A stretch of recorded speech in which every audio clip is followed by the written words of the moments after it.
الحمد لله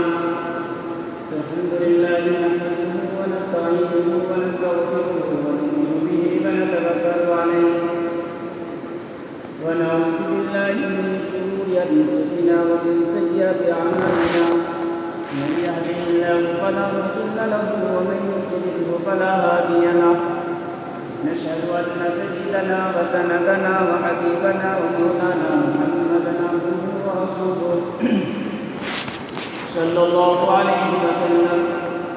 أعوذ بالله من الشيطان الرجيم. بسم الله الرحمن الرحيم. يريدون ليطفئوا نور الله بأفواههم والله متم نوره ولو كره الكافرون. صدق الله العظيم. عزیز طلباء کرام اور حاضرین جمعہ،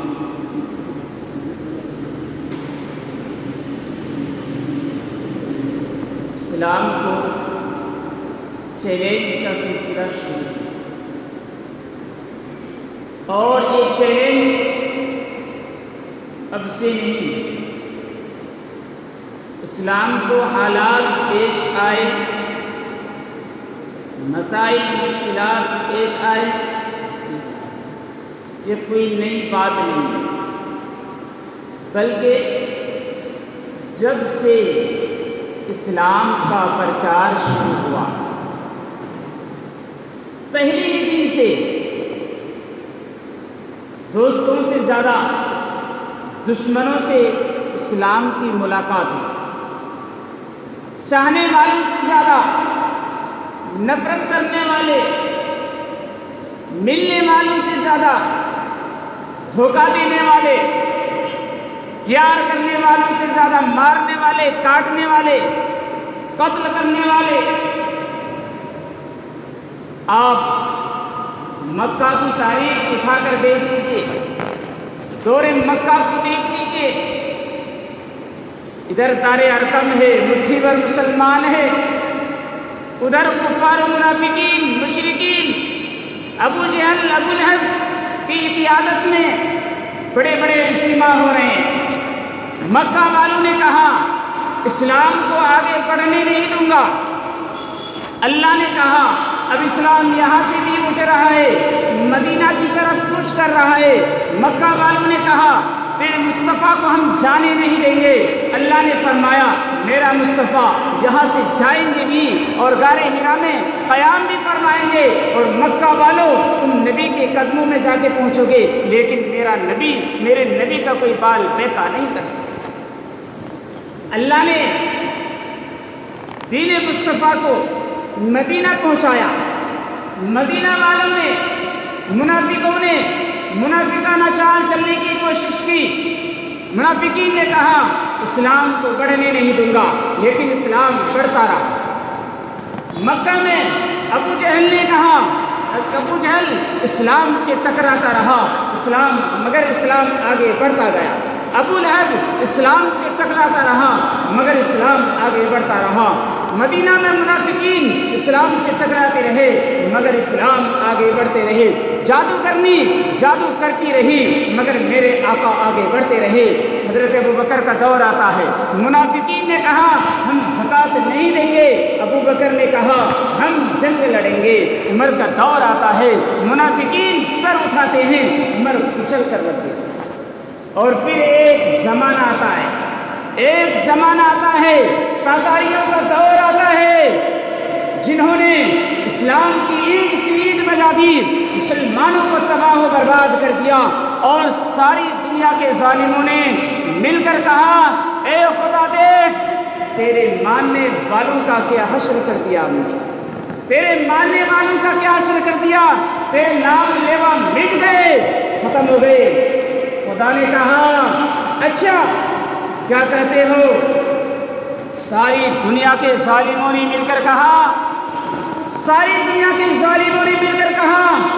خدا تیرے مصطفیٰ کے دین کے چراغ، باطل آدمیاں کہتی ہے تیرے مصطفیٰ کے دین کی چراغ کو جلنے نہیں دوں گا.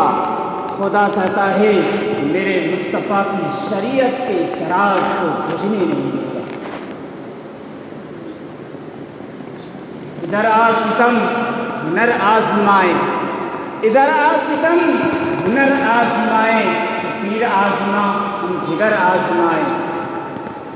میرے عزیزو، اس لیے اخباروں میں، سارے نیوز میں، ٹی وی میں آپ پڑھتے ہیں، سنتے ہیں، بھائی اسلام کا مقابلہ، اسلام کا مقابلہ، یہودی امریکہ اسلام کا پیچھا کر رہا ہے۔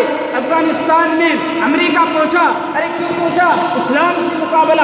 عراق میں امریکہ پہنچا، اسلام سے مقابلہ۔ ملک شام میں امریکہ پہنچا، اسلام سے مقابلہ۔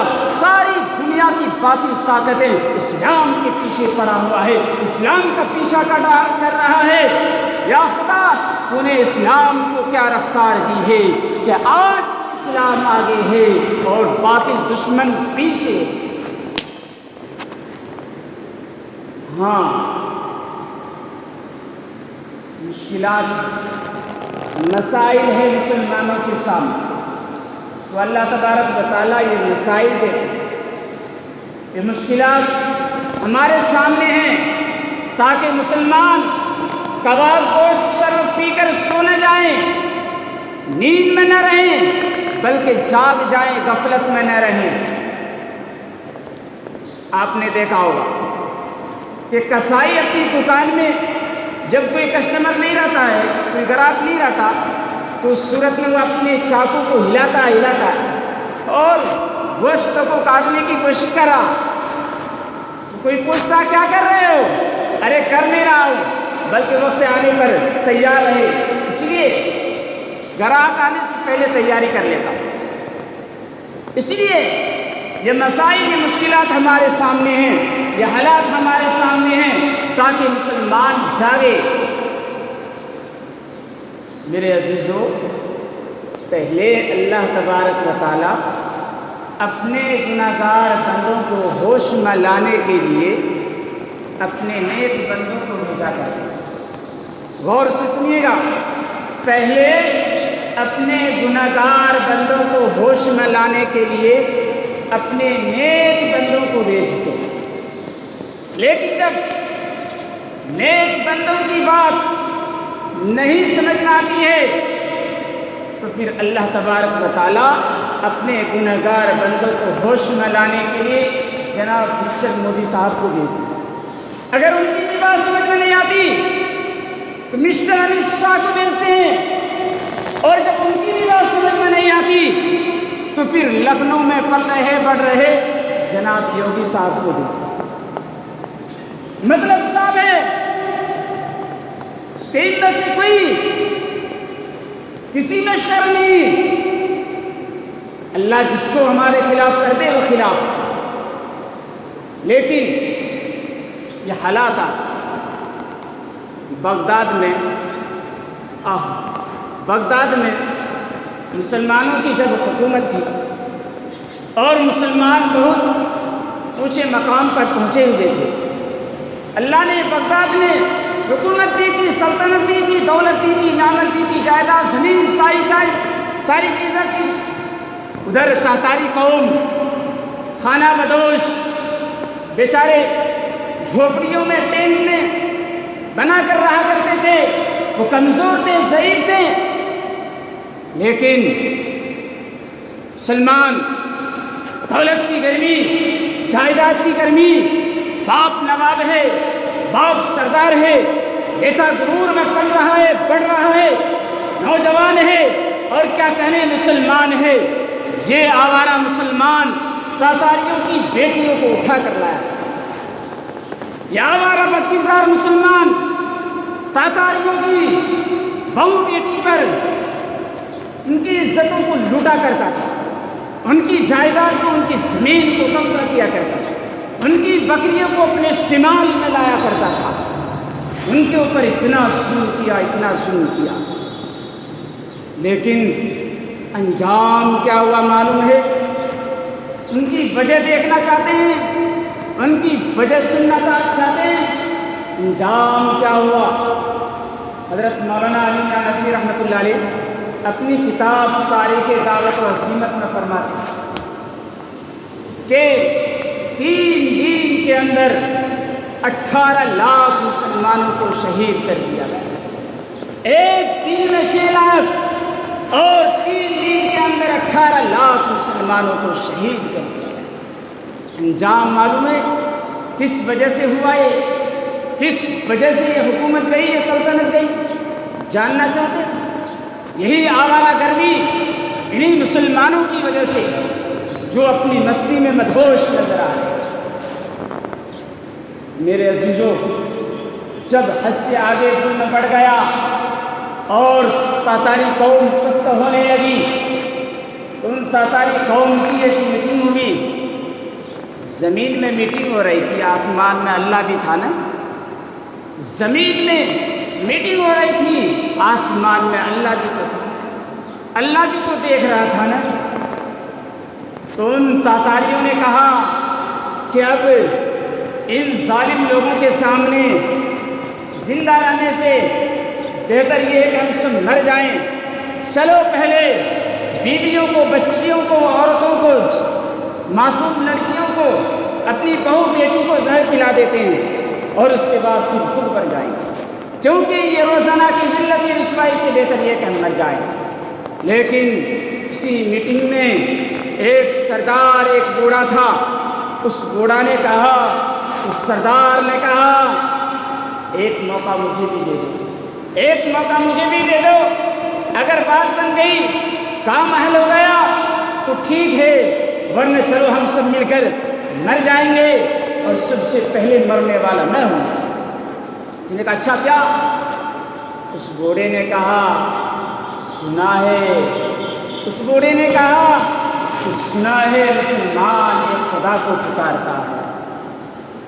اس بوڑھے نے کہا سنا ہے مسلمان ایک خدا کو پکارتا ہے، اور یہ بھی سنا ہے کہ خدا ظالموں کے ساتھ نہیں رہتا۔ اگر یہ بات سچ ہے، اگر یہ بات حقیقی ہے تو چلو اس خدا کو پکارتے ہیں، مسلمانوں کے خدا کو پکارتے ہیں۔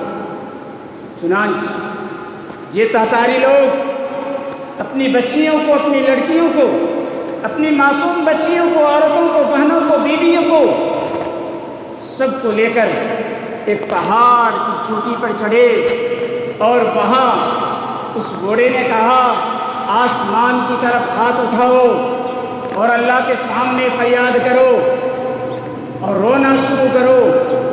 وہ بوڑھا آسمان کی طرف ہاتھ اٹھاتا ہے اور فریاد کرتا ہے اور کہتا ہے اے خدا سنا ہے، اے خدا سنا ہے، تو ظالموں کے ساتھ نہیں رہتا، مگر تو دیکھ رہا ہے اے تیرے نام لے رہے بندے، یہ ظالم ہمارے ساتھ کس قدر ظلم زیادتیاں کر رہے ہیں۔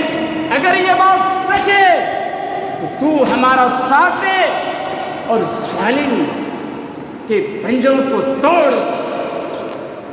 یہ فریاد ہو ہی رہی تھی، یہ فریاد ہو ہی رہی تھی، پہاڑ کے دامن سے آواز آئی جاؤ میرے بندوں پر حملہ کر۔ اب یہ تاتاری قوم جاگتی ہے اور مسلمانوں پر حملہ کرنا شروع کر دیتی ہے، تو وہ نوجوان جو سونے چاندی کی چین ہاتھوں میں پہننے والے، کڑیاں لگانے والے، گلے میں زنجیر لگانے والے، کانوں میں بالیاں پہننے والے، ہواؤں میں بالوں کو اور اپنی زلفوں کو لہرانے والے، اور مستی میں اور اپنی دولت میں پلنے والے، جب یہ تاتاری لوگ حملہ کرتے ہیں اور مارنا کاٹنا شروع کر دیتے ہیں تو 3 دن کے اندر 18 لاکھ مسلمانوں کو شہید کر دیا۔